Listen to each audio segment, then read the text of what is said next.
Budget केवल कागजों में आंकड़ों का मायाजाल है और ये कहीं भी किसी भी प्रदेश की, हमारे प्रदेश की कोई जो डेवलपमेंट में ये किसी तरीके से मदद नहीं करता है। केवल इनको तो वही बातें करनी है कि पूर्ववर्ती सरकार ये कर गई, पूर्ववर्ती सरकार ये कर गई। अरे अब तो सरकार आपको दे दी, आप बताइए आप क्या कर रहे हो। आपने तो 60 दिन में अधिकारियों के विशेष सहायक भी नहीं लगा पाए और आप बातें कर रहे हो इतनी इतनी बड़ी। इस बजट में कुछ भी नया नहीं है।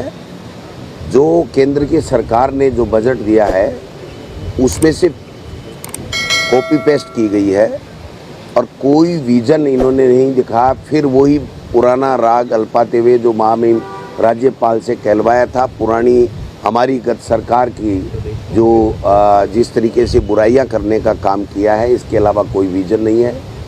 इन्होंने कहा है कि हम आंगनबाड़ी कार्यकर्ताओं के लिए जो 15% पैसे बढ़ाएंगे, तो ये तो हमने कानून ही पारित कर दिया, मिनिमम इनकम गारंटी का कानून पारित करके, और हमने बजट में घोषणा की थी कि भाई ये 15% ऑटोमेटिक हर साल जो है वो वृद्धि हो जाएगी।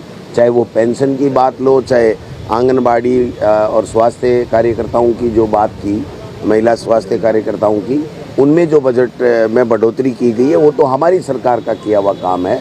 इन्होंने नया कुछ भी नहीं किया है। और पेट्रोल और डीजल की जो हमेशा इस हाउस में चिल्लाते थे, बार बात करते थे कि राजस्थान का पेट्रोल और डीजल बहुत महंगा है, आज उसमें 1 रुपये की किसी तरीके की कोई छूट देने का इन्होंने कोई प्रावधान रखा नहीं है, कोई बात कही नहीं है।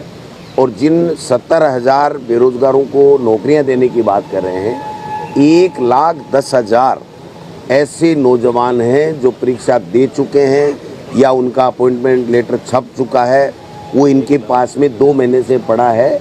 60 दिन से ज़्यादा अधिक समय से रोक करके वो इसके माध्यम से अपनी बात कह करके और फिर नौकरी देने की बात कर रहे हैं, जबकि नई एक भी नौकरी की विज्ञप्ति निकालने की बात किसी भी डिपार्टमेंट के लिए इन्होंने नहीं कही है।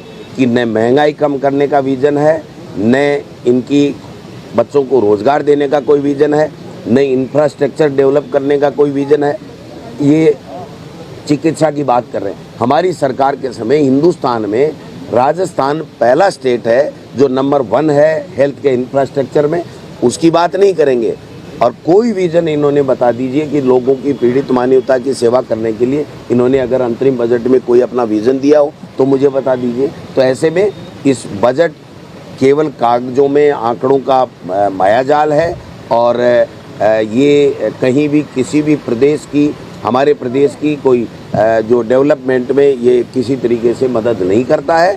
केवल इनको तो वही बातें करनी है कि पूर्ववर्ती सरकार ये कर गई, पूर्ववर्ती सरकार ये कर गई। अरे अब तो सरकार आपको दे दी, आप बताइए आप क्या कर रहे हो। आपने तो 60 दिन में अधिकारियों के विशेष सहायक भी नहीं लगा पाए और आप बातें कर रहे हो इतनी इतनी बड़ी। तो ये सारी जनता देख रही है और आने वाले समय में लोकसभा चुनाव में मैं कहना चाहता हूँ कि इनका पूरा का पूरा जो है वो समझ में आ गया लोगों के कि ये केवल रिमोट कंट्रोल की सरकार है, दिल्ली से आई पर्ची की सरकार है और केवल औचक निरीक्षणों की सरकार है। इसके अलावा इससे इतर कुछ भी नहीं।